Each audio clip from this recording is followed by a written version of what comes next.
All right, so let's go ahead and get started. A couple of things I want to make sure to say kind of at the start of this is everybody's going to be coming from kind of different knowledge points, different perspectives. So I'm going to keep things pretty basic. So if you are looking for more information, I will have a lot of resources to get that information. But also please feel free to ask your questions at the end of this portion. They can be specific to your students, to you, whatever you need. Kind of keep those questions in the back of your head, and I will have a question and answer portion before we jump on with the SLU financial aid. So to get started, I am going to share my screen and walk you guys through the process. Let's see. All right. So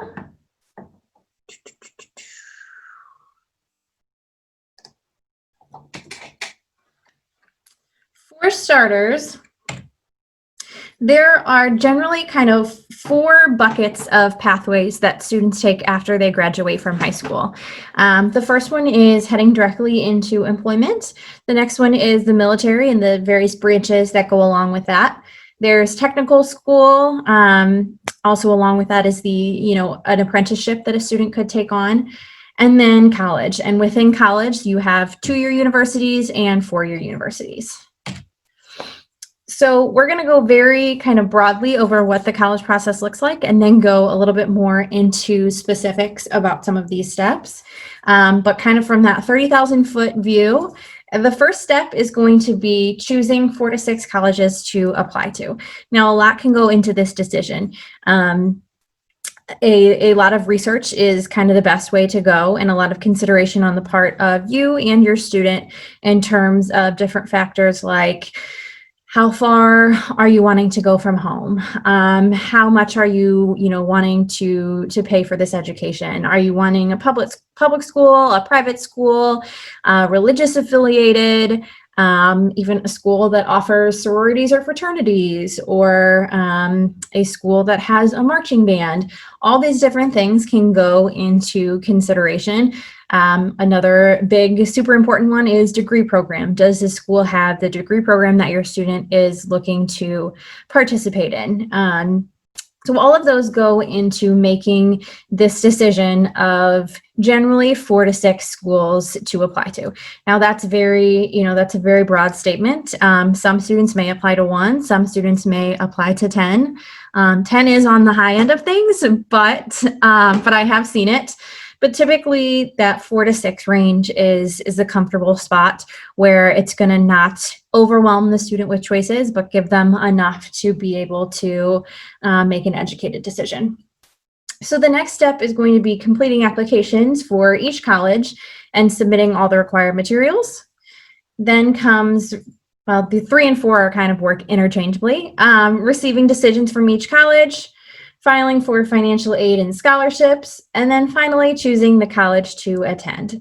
I think a lot of times students and sometimes parents too get caught up in thinking that they need to be at step 5 when they're really at step 1. We don't need any of our students at this point to know where they're going to school. All we need them to know is where they plan on applying and have begun that process. We don't even have close to the amount of information that we'll need to make sure that the student is making the best decision for them. And a lot of that is financial, but also there is a lot of time still between now and May 1st, which is generally the college decision day, recognized kind of nationwide. So there's a lot to still come. So I would want to stress to you and to your students that you don't need to know where they're attending right now, but rather just have an idea of the schools that they're applying to and have gotten started on that process. So for students who are planning on applying to 2-year colleges or tech schools, this process is going to be very similar, except in this case, it likely will not be 4 to 6 schools. It'll usually just be that 1 school. So let's talk specifically about the types of applications for 4-year universities. There are generally three different types. There's the common application, which is it's a single application that tons and tons of schools accept. Not every school, but lots of schools do. The goal behind this application was to kind of cut down on the repetitive work for students so that they were able to only complete an application once and have it go towards multiple different schools. There's also the individual online application. So each college will have their own application that's available on their website that a student can access, apply, and it'll just apply to that school. And lastly, there's a paper application, which is how things were done way back in the day. And I can almost guarantee you will not see that anymore ever. I put it up there because the colleges will still have them, but I can almost bet that none of our students will be using them. So now I want to go into a little bit more detail about what you're going to find on the application and what the purpose of that piece of the application is for colleges. I think knowing this information gives a little more insight into what the college is looking for in the application, and then kind of helps you to cater that as you go through filling these out. So the first thing that you're going to see on applications is information forms. And this is just a way for schools to get demographics, contact information, basically the information to create a file on the student. The next thing is going to be transcripts. So this actually works two ways. On one end, a lot of times, if not every time, students are asked to submit their most recent or current courses on the college application, but that is also accompanied by a transcript which is sent from my office, which also includes their current courses. So that information is coming from both the student directly, as well as self-reported GPA and that kind of thing, but also the official copy is coming from our school guidance office.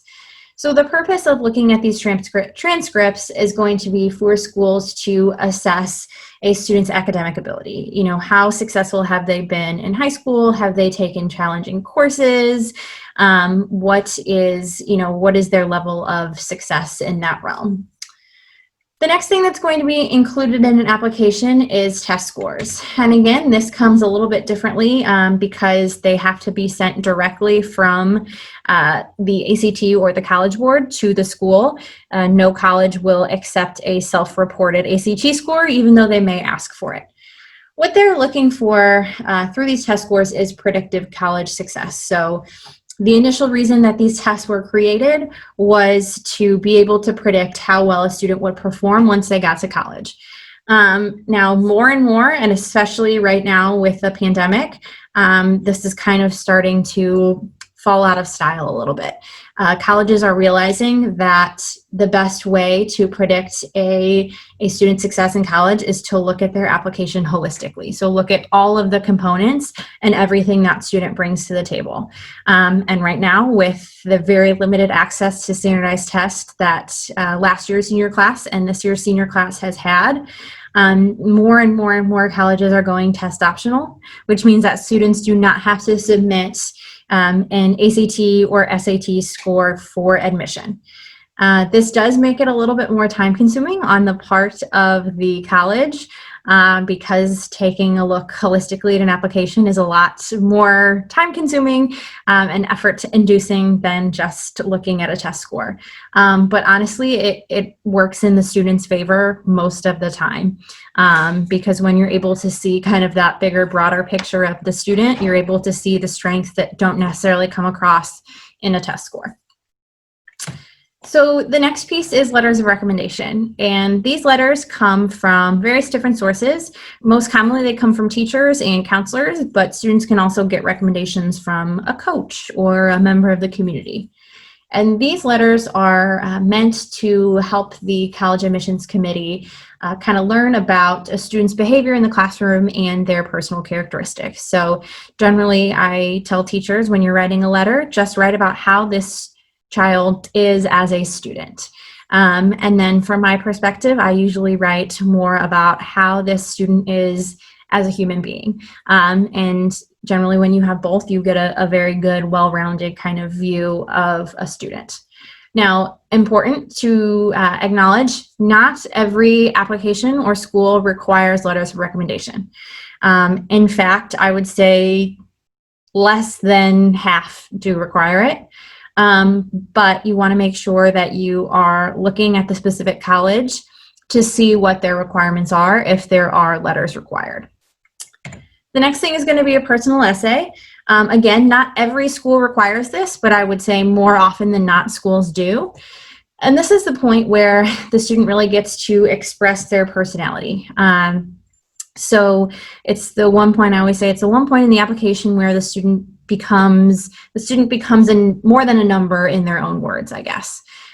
So I really do encourage students to be very careful and be very cognizant of this so that they can put kind of their best self forward into this essay and help the admissions committee see them for, who they really are.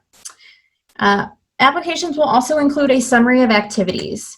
So this is really to help schools see the involvement of the student and their ability to manage their time. So every college campus is wanting to bring students on board who are going to contribute to the school, contribute to the campus, be an active member of their community. And so finding students who were involved heavily in high school kind of shows that they will likely do the same in college. And then again, in terms of time management, so if they're looking at a student who is able to hold down a job and maintain a good GPA and be involved in extracurriculars, that's going to speak well to how that student is able to manage their time in college. And the last thing is definitely not required by every school by any means. It's going to be for special programs only, but that's auditions, portfolios, or an interview. And this is getting at, what are these students' specialty skills, say in art or theater, and then for more prestigious programs, an interview to kind of determine how is this student in person, face-to-face. Now, right now, that's going to be mostly in-person virtual. I anticipate a lot of these interviews moving to Zoom, as everything is. But the purpose is the same, how does this student interact? So moving past the actual application itself, let's talk a little bit about deadlines. So there are several different types of deadlines, and it's important to know which type of deadline you are following, because it'll help you kind of help guide your way in that. So the first is early decision. This is a binding deadline. So if a student applies early decision to a school and they get accepted, they are undoubtedly going to that school. There is a contract involved and usually a financial kind of consequence if that contract is attempted to be broken. So this deadline is typically November 1st, hence the early and the early decision. Similarly, but with a key difference, is early action. So this type of deadline is non-binding. So students can apply early action, but if they get in, they are not obligated to attend that school. But this deadline is also typically November 1st because, again, it is early. The idea is that it will give colleges an idea of who is really committed to attending that school and who is really, putting that school at the top of their list. The next is the regular decision deadline. That's going to be your standard deadline. It's typically around January 1st or January 15th, and students will generally receive a decision by about April 1st. And then these last two are kind of additional different types of deadlines. So a rolling deadline essentially means that there is no deadline. You can apply whenever, and you can still, successfully apply and be accepted. You'll hear back about 4 to 6 weeks later, but you can apply with a rolling deadline up to, April of your senior year, and the application is still going to be open. However, with a rolling deadline usually comes what's called the priority deadline. And this is the deadline to be considered for scholarships. So if you want to have the best chance of getting the most amount of scholarship money, you'd want to make sure you meet this deadline. Most priority deadlines are generally December 1st. So what this kind of looks like in practice is SLU, for instance, has a rolling deadline, which means you can apply all the way up to the very end of your senior year, but their priority deadline is December 1st. So if you are hoping to utilize as much scholarship fund as possible, which most everyone is, you want to make sure that you're applying by December 1st. All right, so harkening back a little bit to the college process that we talked about at the beginning of this meeting, I want to talk more specifically about this piece that's bolded in blue, which is completing applications for each college and submitting all required materials. So what does this look like specifically? I break it down into two different categories, which is before you hit submit on a college application and after you hit submit. So the first step is you're going to want to choose which application to use. So again, that's between typically the school-specific application or the Common App if the Common App is used by that school, and then open an account.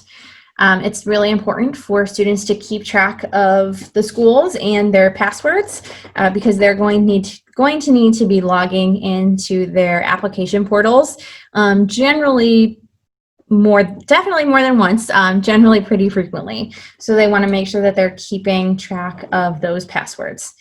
They will also want to make sure to see if recommendation letters are required by that school, and if they are, to request those recommendation letters from their teachers or their counselor.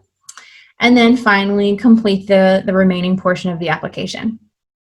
Then they'll go ahead and submit the application, and then comes kind of the post-submission steps. The first one is adding this school to SCORE.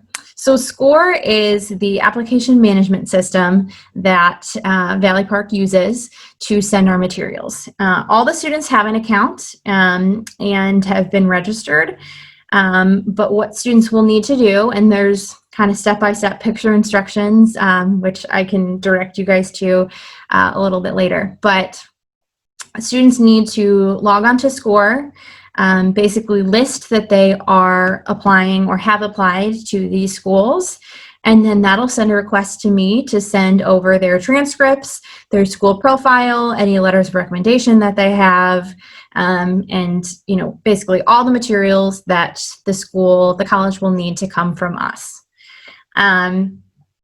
Along with that, that's how like I mentioned, the letters of recommendation are sent. So all of our teachers have accounts in SCORE as well. So if your student requests a letter from a teacher, that teacher will just upload that letter into SCORE, and then I'll be able to send it with the rest of the materials. So it really kind of centralizes the process, but it is an additional step that the student has to take rather than a typical transcript request form like would happen again, I guess, in the old days. So the next thing after they have added that school to SCORE is they're going to want to make sure that they send their ACT or SAT scores to the college. Again, that is assuming that the college is not test optional, or if they are test optional, that student is opting in to send their scores. And also that the student did not already send the scores when they took the test. So back up just a step and let me explain this a little bit more. When students take the ACT, as we had some of our students took it yesterday and the remainder will be taking it tomorrow, our seniors, they have the option to send their scores to up to 4 colleges. They have the college codes and they basically grid it in when they're bubbling their name and that information.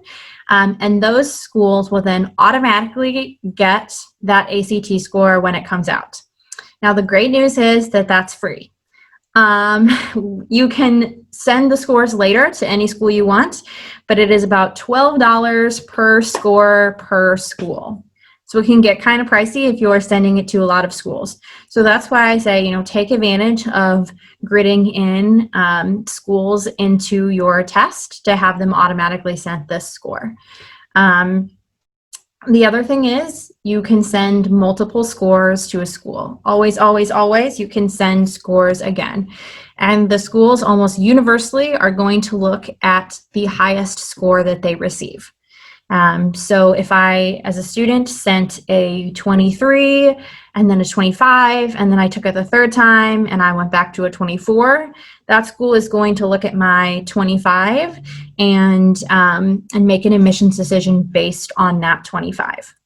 The other thing to note here is that I've had a lot of students who have said, I haven't taken the ACT yet, so I'm waiting to apply until after I've taken it because I can't apply until I have my ACT score.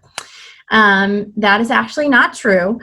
The school will obviously accept all materials. They'll keep a file open for you. And then as soon as they receive a score, again, assuming that they are requiring a score, they'll go ahead and make the admissions decision at that point. Now, say that I'm a student and I have applied and I send the school my 23 and I'm not admitted based upon my GPA and that ACT score. If I take the ACT again, say in February when they offer it, and get a 26, I can then send that score to the college that already denied me admission and appeal that admissions decision based on having this new test score. And they will actually go back and remake that admissions decision. So there's, some flexibility with that, and it's really not supposed to be a gotcha. It's really meant to be, as high as the student is able to score, the college is going to look at that.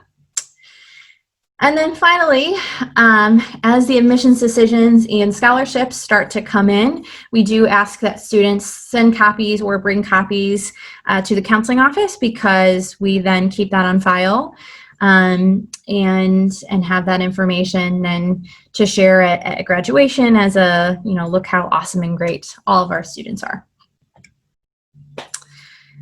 So on that note, financial aid is a big piece of the application process, and probably why a lot of you tuned in tonight. So I want to make sure we talk about that.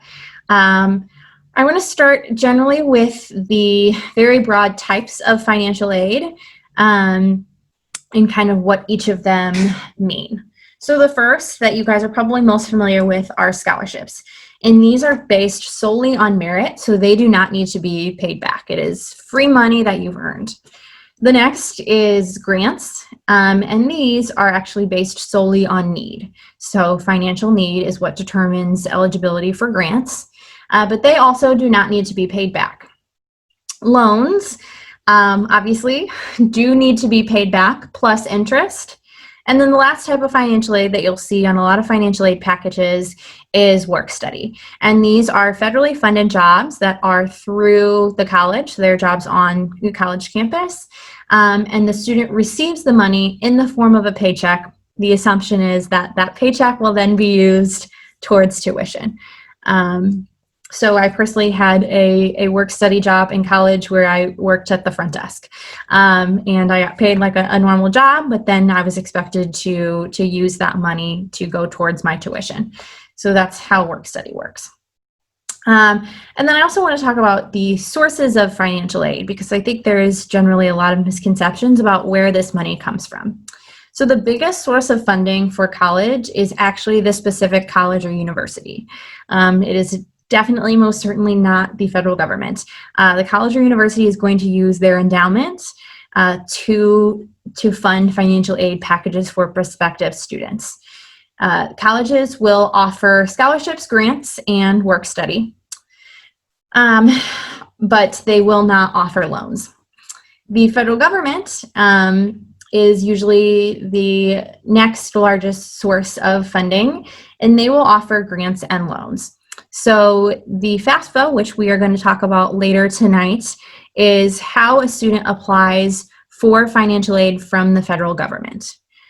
So essentially it is entering in tax information so the government can determine how much, based on those numbers, they are expecting you all to contribute to your students' college tuition and how much they are going to fund. So they'll give back a financial aid package that's going to include grants if the student qualifies for any, but also loan options. You do not have to take those loans, but they are offered to you based on your financial aid profile, essentially.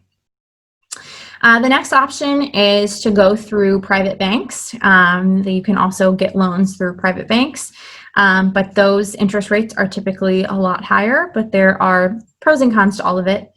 And then there are some outside sources that offer scholarships. So a lot of community organizations, or maybe it's a memorial scholarship. These are private entities that offer scholarships specifically to students looking to go to college. The tricky thing about outside scholarships is that they tend to be in smaller amounts. You'll see maybe a $5,000 scholarship from a college and closer to maybe a $500 scholarship from an outside source. And they also tend to be very specific. So they are, for students who meet XYZ criteria and live in St. Louis County, Missouri. So they're very specific, so it's harder to qualify for some of these scholarships. And then finally, before we jump to questions, I want to kind of direct you guys to where you can find more information. First, of course, always please reach out to me. My email is right there on the screen, as well as my office phone. So please reach out with any questions that you might have. Like I said, this is very broad general information, and this process is going to look different for every single student. So please, please, please come to me with questions that you have about your student, and we can talk about them specifically. And then the other thing I want to direct you to, and I'll kind of open this here and show you, is the counseling page on our Valley Park High School website. So if you go up here when you're on the main site and go to Departments Counseling, you will see this over here, a breakdown, and if you click college, you are going to see a lot of resources and information on a lot of more specific topics. So we talked a lot about the application process and timeline tonight. You'll see more specific information here about what to do during senior year, junior year, what the expectations are for students, etc. Information on the college admissions essay, brainstorming ideas, information on how we are doing college rep visits, and how students are able to sign up for those through SCORE. A lot of information on some of which we talked about, the very, very broad stuff, on financial aid. So how you apply for financial aid, what FAFSA is, student loans, and then under Financing College, I have this page called Community Scholarships. And these are the scholarships that I have already been sent materials on. And those materials are all linked here. Again, not every student is going to qualify for every single scholarship, just because a lot of these scholarships tend to be very specific.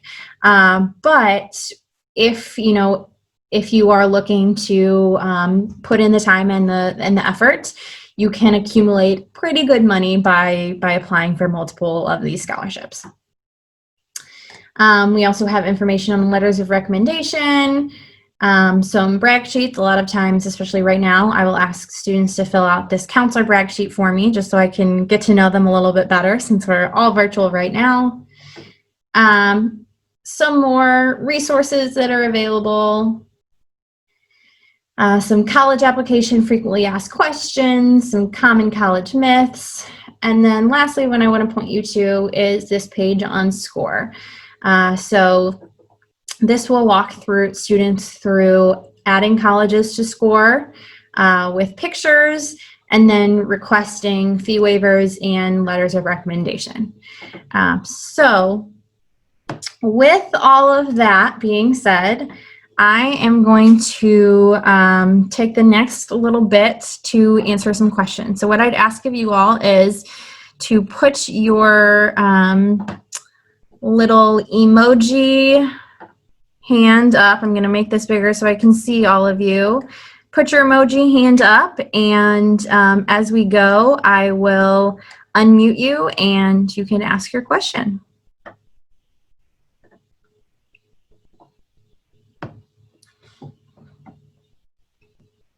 And, oh, okay.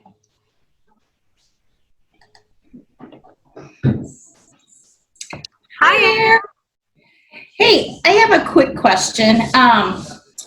What if our child would be wanting to fill out multiple applications. And I think the situation that I'm running into is I'm not sure that I know what I don't know about those applications.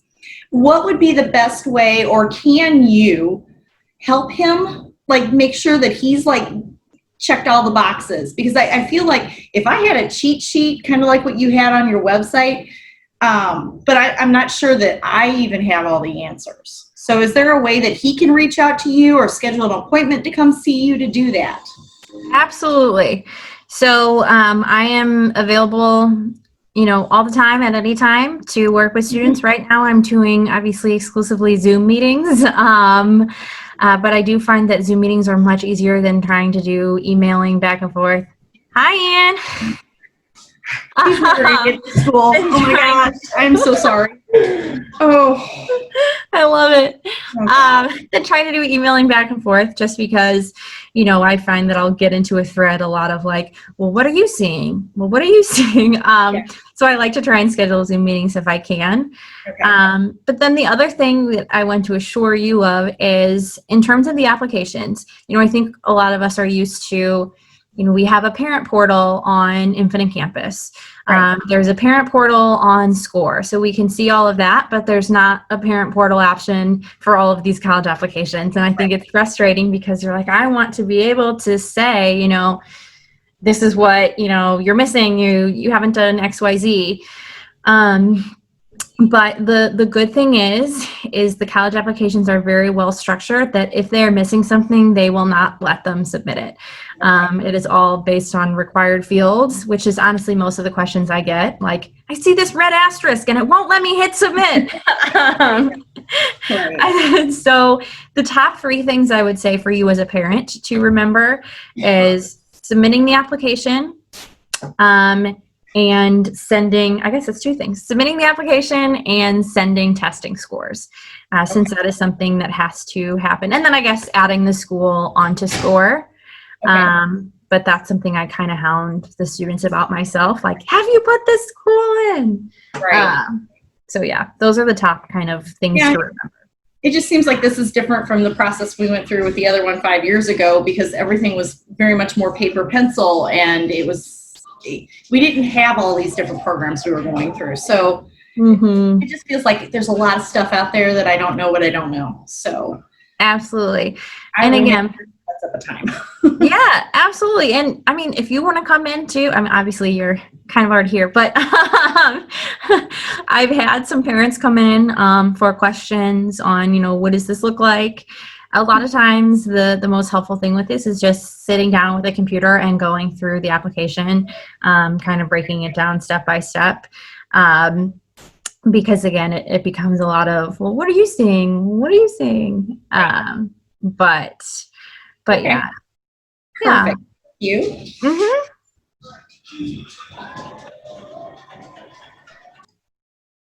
Do we have any other questions?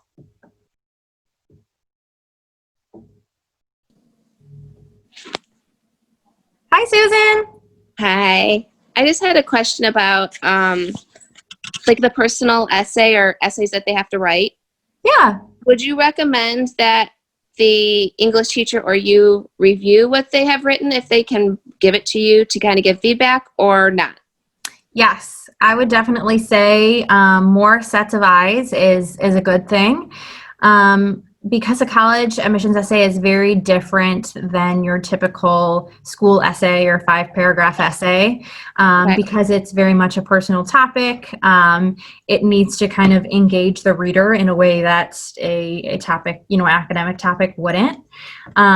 So yes, I definitely edit essays. I'm sure that our English teachers would be more than happy to take a look at essays. I know in some of our senior level classes, they do go over the college admissions essay, college application essay. But if that is not the case, in Bailey's classes, then I'd be more than happy to look over her essay and kind of give some pointers on directions that she could take it in edits. Okay, thank you. Uh-huh.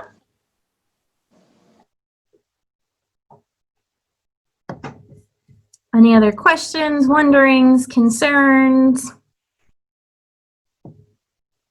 Anything you want more information on? Like Erin said, you don't know what you don't know, so it's hard to hard to ask for specifics. But I know that it can be kind of overwhelming when you look at it from this 30,000-foot view.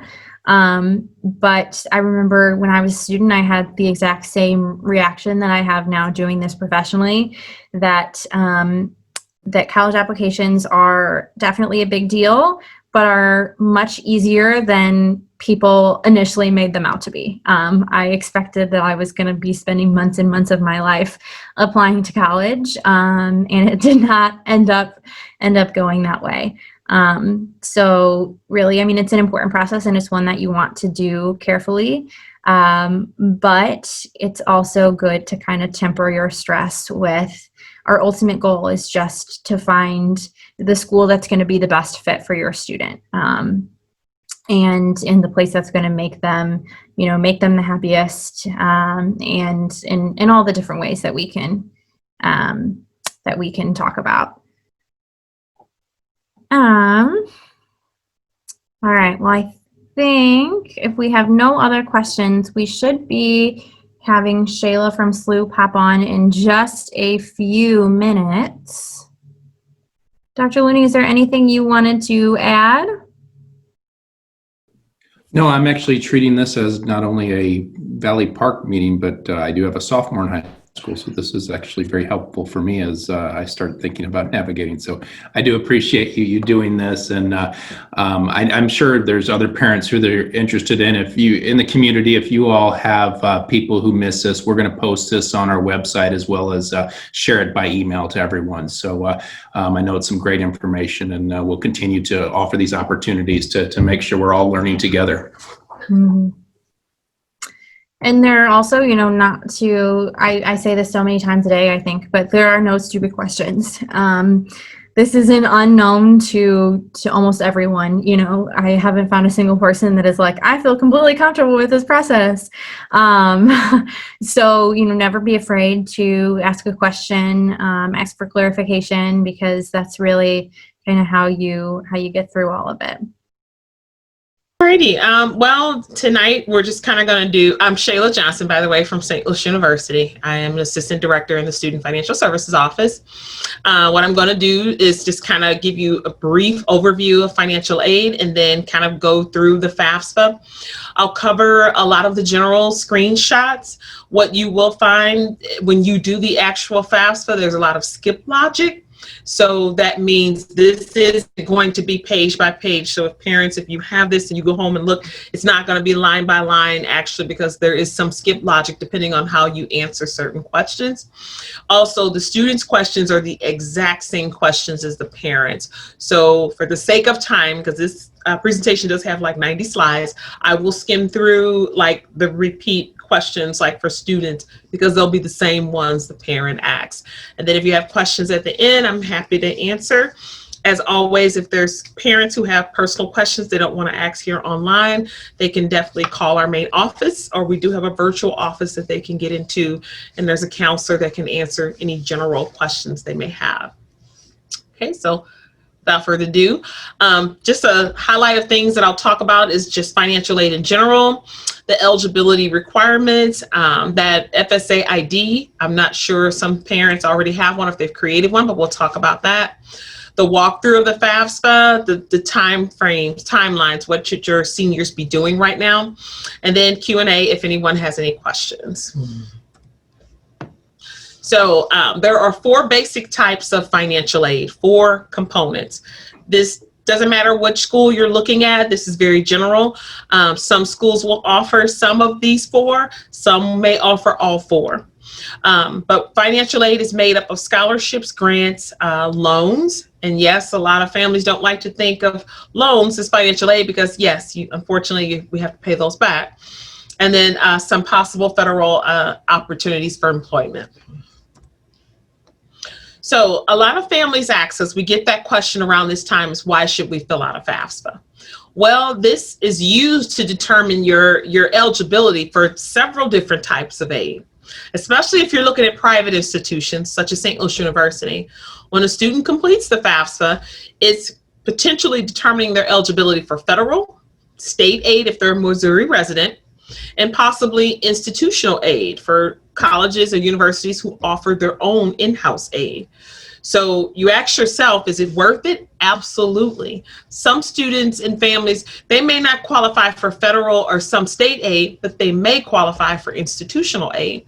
So there are benefits all the way around to complete that FAFSA. This FAFSA takes about anywhere from 20 minutes to a half an hour, and I promise you get faster each year. And we say consider it as like a security blanket. Even if you're offered some aid that you don't want, let's say you're offered federal loans, students don't have to take them. They can decline them. If life happens, you'll be surprised. We're working with a lot of families where life has happened. Mom and dad have lost their jobs. They've had to come back and take that federal aid. A lot of families who maybe have never taken federal student loans, they're taking them now, just in lieu of everything, you know, with life circumstances. So we kind of just encourage you to complete that FAFSA each year, because you're never going to know what you're eligible for if you don't complete that. Also, some families say they've had some changes in life, some special circumstances. Maybe, you know, their income is not what it was maybe a year or two ago. In order for any school to consider a student for like a professional judgment or a special circumstance review, the FAFSA was needed. So it's just good to do this every year, even if you plan on declining some of the aid that may be offered. So who's eligible to complete the FAFSA? That's a good, another common question we get asked. So the student, they must be an enrolled student. They must be accepted at an institution and enrolled in an eligible program. They have to be pursuing like a degree or like a certificate program or something that would qualify for financial aid. They have to be a U.S. citizen or a permanent resident of the United States. There are some students who may be eligible that falls out of separate categories, but those are ones that the schools can look at with you. Males that are going to be 18 or already 18 years of age, you do have to be registered for the selective service. A lot of times we have male students that are like 17 and are completing the FAFSA. There is a question for male students to check the box. Yes, register me when I turn 18.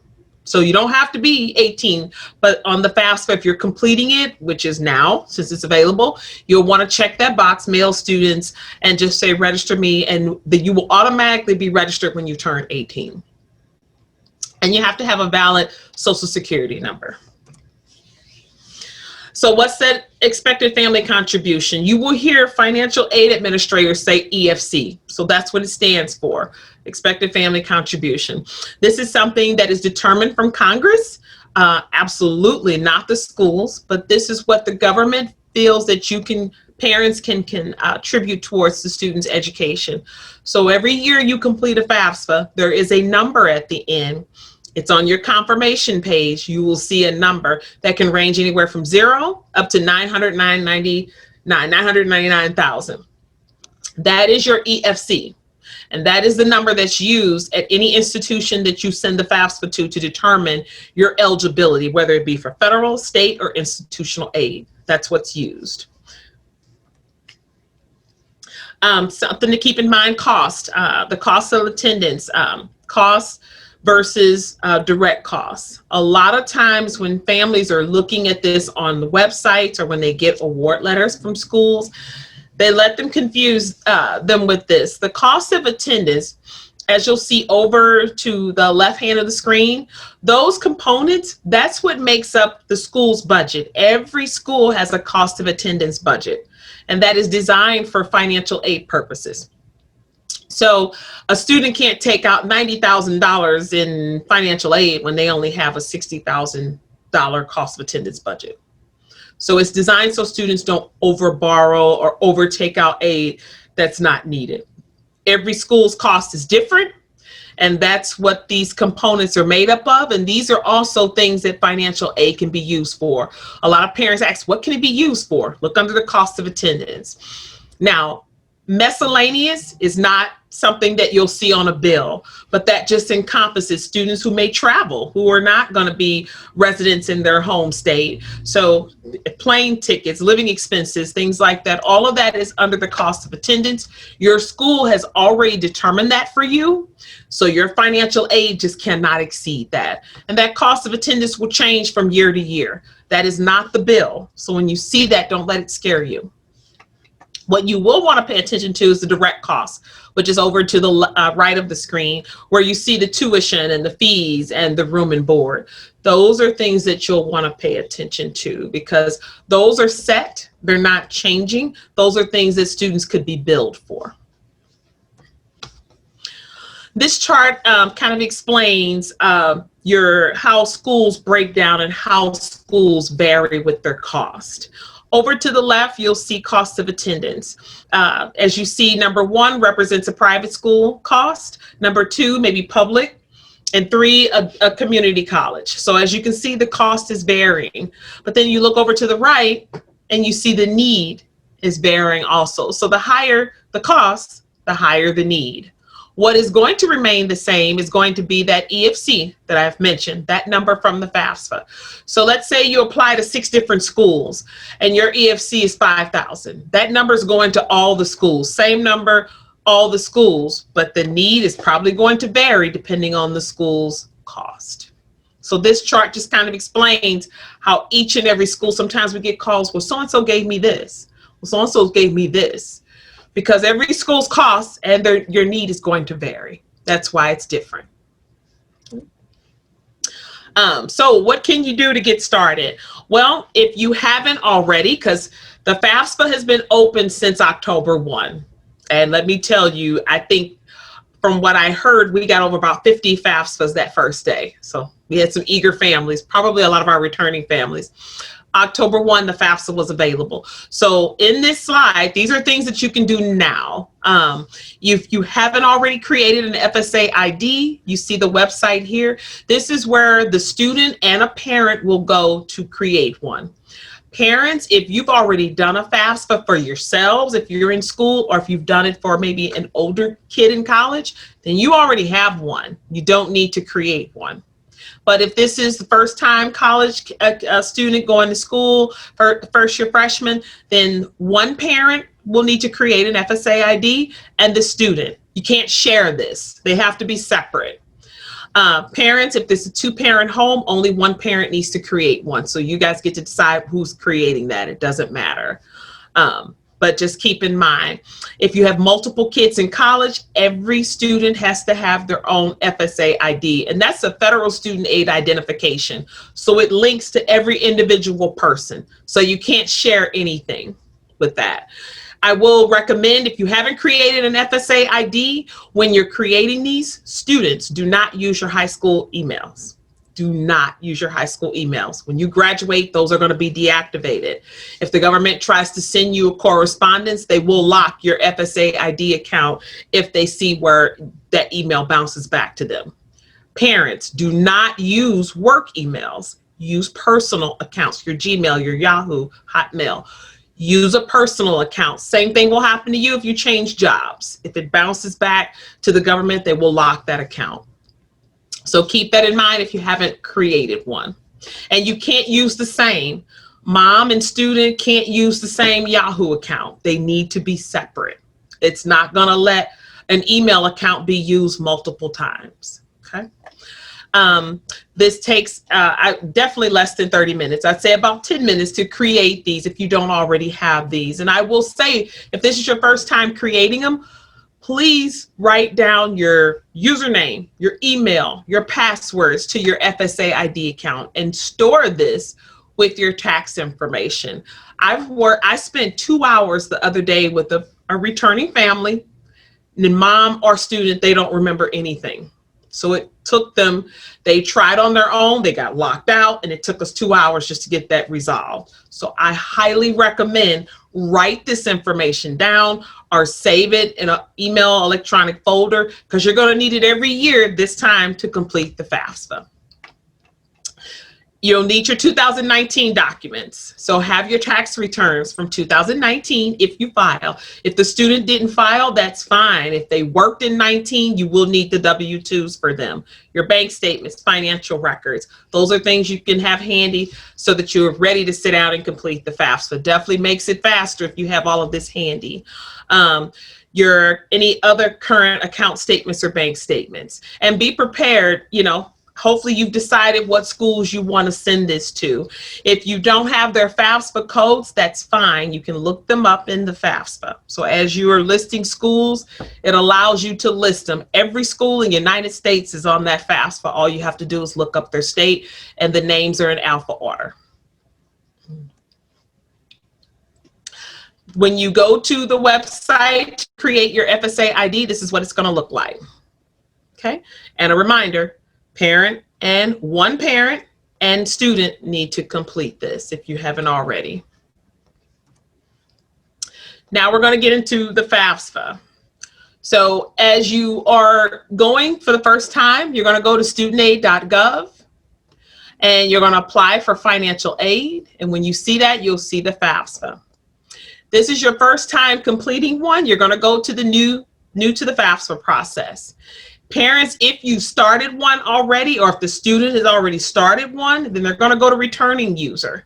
And future years, you're going to go to returning user. The reason why is if you go in as a returning user, your demographic information is already saved. So like if this is your first year, when you go to start here and you create this, next year you'll go in as a returning user and all this information, your demographic information will be saved. The only thing you'll have to update is your income information, which saves you a lot of time. If you started a FAFS for this year already, a 21-22, and you need to pick back up, then you go in as a returning user.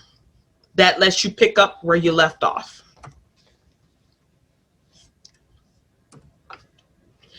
Make sure when you're doing the FAFSA that you are completing the 21-22 FAFSA.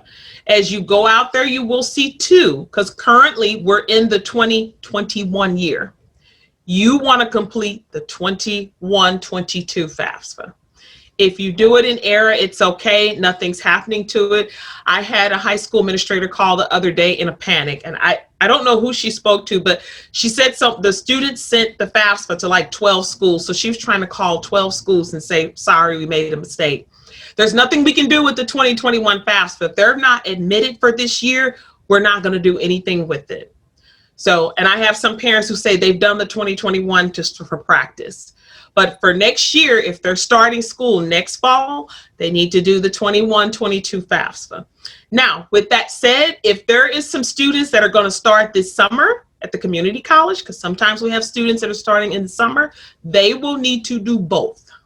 They'll need to do the 2021 FAFSA for this summer, and they'll need to do the 21-22 FAFSA for the upcoming fall. It's rare that we do have that, but some students may decide they're going to start at a community college first this summer. If they are, they need to do both, and they can do both FAFSAs now. So this is the screen when you get logged in. If you are the student starting the FAFSA, you're going to select I am a student. Parents, if you're starting the FAFSA, you'll check the box appropriately where it says I'm a parent. And then this is where you're going to put in your information. If you're the student, you're going to need to put in your username, your FSA ID that you've created, and your password. Okay. If it's the parent logging in doing this, then the parent, you're going to need a little bit more information since you are not the student. You're logging in on behalf of the student, so you're going to need the student's information. There is a disclaimer. You have to accept it. And here's where I talked about. You see where there's both FAFSAs there? Make sure you're doing the 21-22, unless you're somebody that's starting this summer and you need to do both. It does ask you to create a save key. And if you click over here where you see the question marks, they'll give you the reason and what it needs to entail. Basically, it can be any 4-digit numerical alpha code that you're going to remember. So what it does is allow you let's say you need some more information. You have to stop the FAFSA. You can always save your spot in the FAFSA. And when you go back in, which you'll go back in as returning user, it's going to ask you for that save key. And that save key allows you to pick back up where you left off. You're going to just hit next because you're wanting to do the FAFSA. And then here's the student's information. What I do tell parents is pay attention to the student, the bars up here. The bars always tell you who this is for. So sometimes we get people asking, is this for the parent? Is this for the student? It tells you up top, it tells you right here. So this is all student information. This is not for the parent. They're asking you for the student information. So parents, if you're doing the FAFSA, pay attention to the header and the sidebars. It tells you whose information needs to be there. Again, student, student. So it pretty much tells you whose information they're needing. Okay. This question, a lot of people ask, have they asked this to determine several states have their own type of funding, which is the reason why they asked that question. So make sure you're answering that accurately. Again, student education, student information. So this is all students' information. The question we talked about for male students, if you're not 18 as of yet, as you'll see right here where it says, do you want us to register you when you turn 18? You'd hit yes for male students. Okay. So if you're 16, 17, it's okay. Make sure you answer that yes so that you can be registered on your 18th birthday. Selective Service will automatically do that. Students, if you do have driver's license, you do well to record that information here. If you don't have one, that's fine. Again, this is questions to the student. So when they ask these questions, are you a foster youth or were you at any time in foster care? They're asking the student. So don't let this confuse you, parents. They're asking about the student. High school attended. Again, the sidebar says student. So again, this is all student information. Please do not leave this blank. The FAFSA, unfortunately, will allow you to leave this blank, but we can't process the FAFSA if you leave this information blank. So make sure you fill this information in. If you don't have the school's address, you can search. Right here, that's what this is for. It'll let you search the state and then it'll pull up schools in alpha order. And this is a screenshot just showing you what it looks like when someone searched. Okay. Then it populates. When you confirm, it populates there for you. Again, school information, this is to the student. So it's asking, do you know the colleges that you want to select? Remember, you don't have to have the federal school code. Sometimes we get a lot of calls like, what's your school code? What's your school code? You can click here and search and find every school that you're looking for in the FAFSA. And this just shows the school that they're listing, their school code. And then the screen will show when it's populated. When you find the school that you're looking for, this is a community college, you just check there.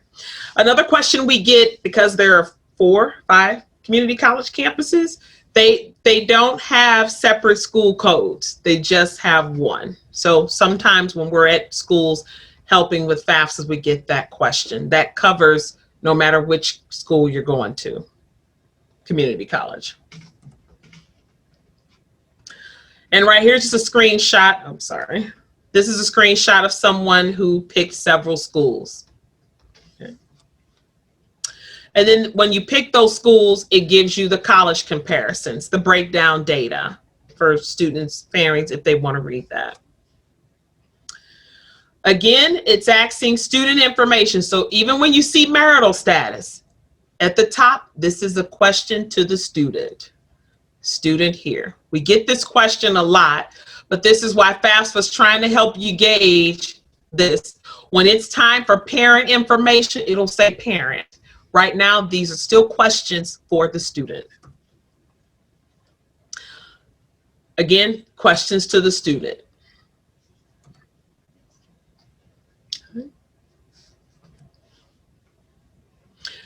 Again, this is a question to the student. These are dependency questions. The dependency questions are asked of the student to determine if the student is dependent or if they're independent. A lot of times families will ask, well, you know, my daughter's going to move out and she's moving in with 3 other roommates. She's going to file her taxes, pay her own bills. You will find that question is not in here. If a student is moving out at 18 when they graduate and moving in with friends, that does not make them independent. The question in here as to do they file their own taxes, that's not in here, because that is not a question that the Department of Ed deems making someone independent. The questions that they answer in here is going to determine that for them. So based on this information, because there's 13 dependency questions, based on those questions, it tells you at this screen if you're considered dependent or independent. This student was considered dependent, so they're going to need parental information. Okay. Now, as you see the bar, the heading says parent. Parent, sidebar says parent. So now it's shifted to parent questions. So this is when you know these are questions to the parents. Again, this is parent information, so make sure you're entering the parent, whoever's filling it out, you enter that information, okay? And be sure to double check date of births and socials, because this does go to the Social Security Administration. So if you're a number off with your birth date or social, if those don't match, it will reject your FAFSA.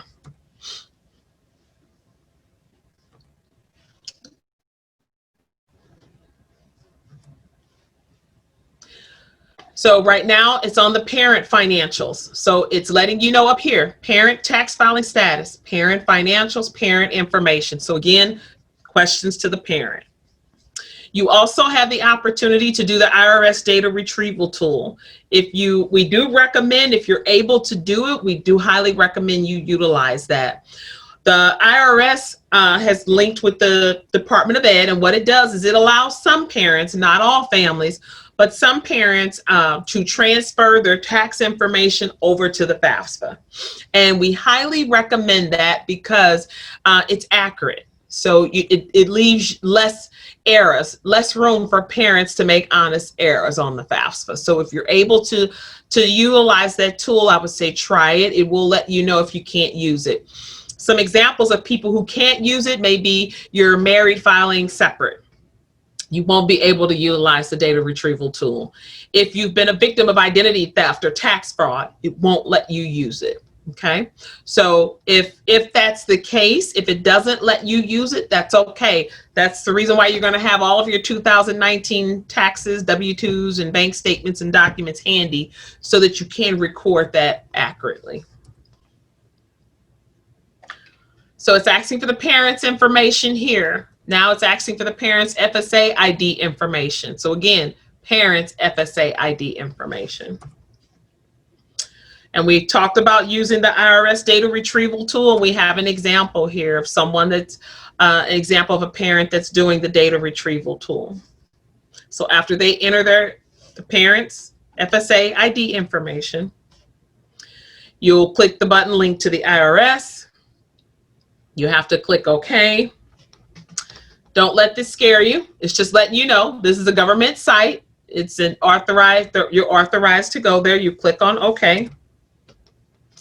And then the parent's tax information should come up.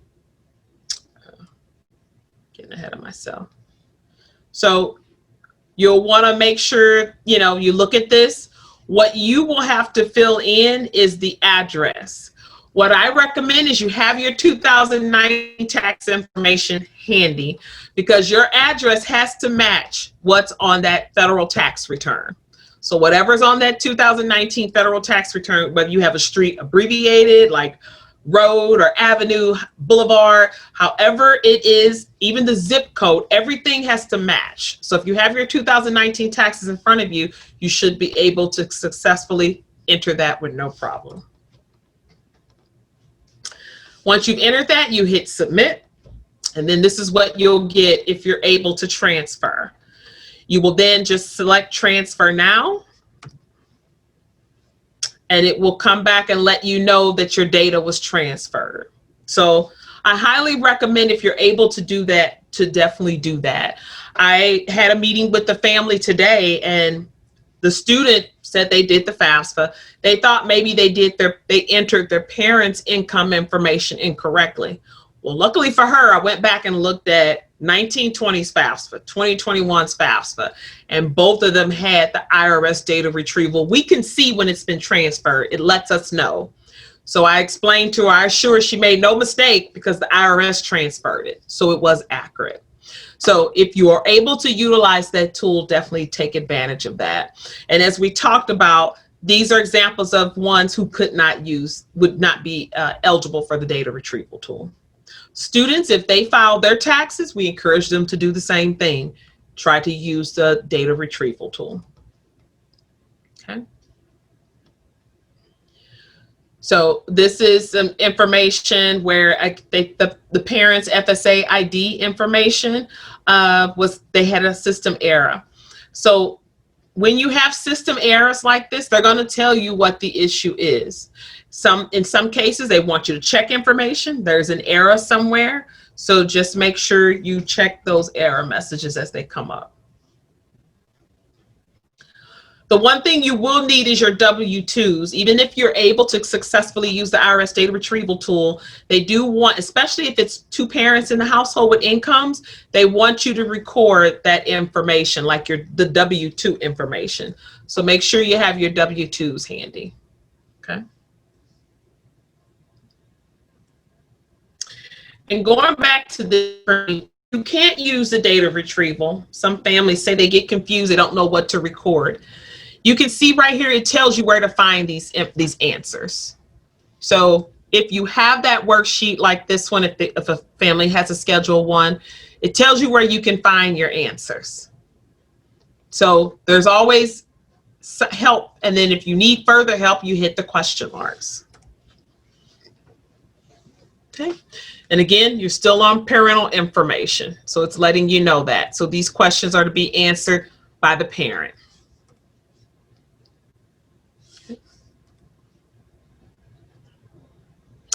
These questions here, if none of them apply, you just should put zeros. So make sure zeros are in these questions if they don't apply. Okay.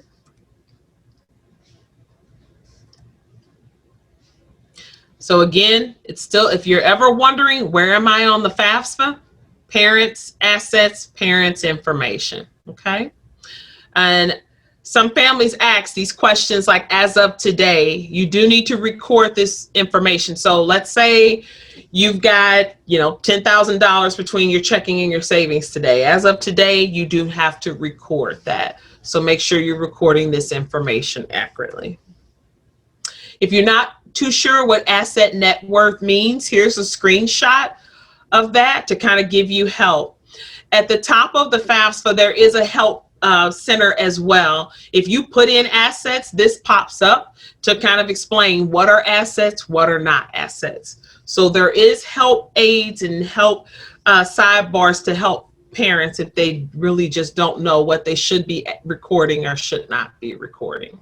Okay. So now the parent's information has been successfully recorded. You see how it jumps back to student. So up here it's letting you know student financials, student information. Okay, so you're going to go through pretty much the same questions as you would for the parent side. Okay. So when you have completed parent side and you're getting here at the sign and submit, this is where parents have to sign off. So the student has to electronically sign and the parent has to electronically sign. Now, the FAFSA will let you submit it with no signatures. It will let you submit one without the other, but it will not go to the school if all signatures are not on there. So make sure that the parent and the students, you both sign it, because it will reject and we'll see the code will come back missing parent signatures or missing both parent and student signatures. So just make sure that you are signing the FAFSA. Okay. You do have to accept the terms and then electronically sign. Both parent and student has to do that. Okay.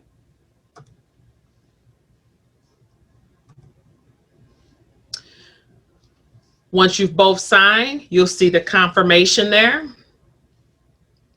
And here's the confirmation page that you get. If you remember, I talked about you'll get a confirmation page and you'll get an EFC at the bottom. Sorry about that. At the bottom, there's this examples EFC. So that's what I said. The EFC can range from 0 to that number. So they've got a pretty high EFC. That's the highest it goes. But you do get that, so you know where you stand. That number will go to all the 4 schools that were on this example FAFSA. That 999,999 is what's going to all those schools. Okay. This is just some data on the schools, because there were 4 schools on the example that we had in here, and that's just the graduate and retention rate information that you'll see. A lot of families go, well, what happens next after that? So the student will receive, the student or parent will receive a student aid report. If you've put your email addresses in, then you'll probably get them electronically. The student aid report is a recap of all of your answers. It's a summary of all your answers. We highly recommend when you receive this, look over it. Make sure everything is accurate, everything is correct. If it's not, go back in and make corrections. Once you submit the FAFSA, I think it won't allow you to get back in within 3 to 5 days. After 5 days, you should be able to go back in under returning user, make corrections, and you can go in and make the necessary corrections if needed. You can also go back in and add other schools and resubmit it if you need to. Probably between November and December is when award letters start to come out. So definitely check with the schools that you have applied to and find out the timeline of when they're sending the award letters and how they're going to send them out. This timeline is basically what students should be doing right now. Your high school seniors, this should be following this path. Between August and December, students should be visiting and applying to colleges. By October 1, which we are like this, I think the 7th day in, creating FSA IDs and doing the FAFSA. Each and every year you should be doing the FAFSA in October. It's available October 1 every year. Between that time frame, November, March, is when award letters come out. Find out from the schools how they're going to send them. Are they going to be mail or they're going to be electronically, email? But definitely find out. I encourage families to make sure that even if they're coming in the mail, they may have the students' names. Make sure you're reading and reviewing these with the students. May 1st is still the national commitment date for most schools, to where you have to commit. You have to commit and make a deposit. Usually it's a housing and or tuition deposit. So you'll want to make sure that you've gotten that award letter and families have reviewed it. You've gotten your questions answered from the schools so that you're making an informed decision. Oftentimes deposits are non-refundable. So you'll definitely want to make sure you've got your questions answered. You feel good about your decisions before you make a deposit. And between May through August, this is the time where students are doing registrations, moving on campus. And most schools, August 1st is usually the deadline to make financial arrangements. So we would encourage families to make sure you plan ahead, meet with the admission counselors, financial aid counselors, and get your questions answered. There are a lot of schools out there that if you haven't made arrangements by September, the students' classes could be dropped.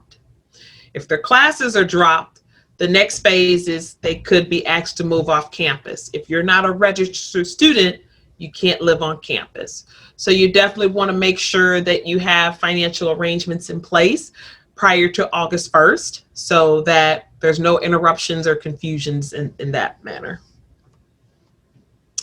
That is all that I have, the end of my presentation. If you guys have questions, I'm available. I can definitely take some questions.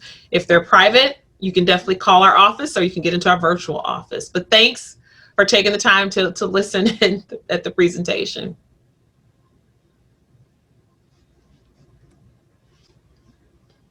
Thank you so much, Shayla. Are there any questions for Shayla while she's here?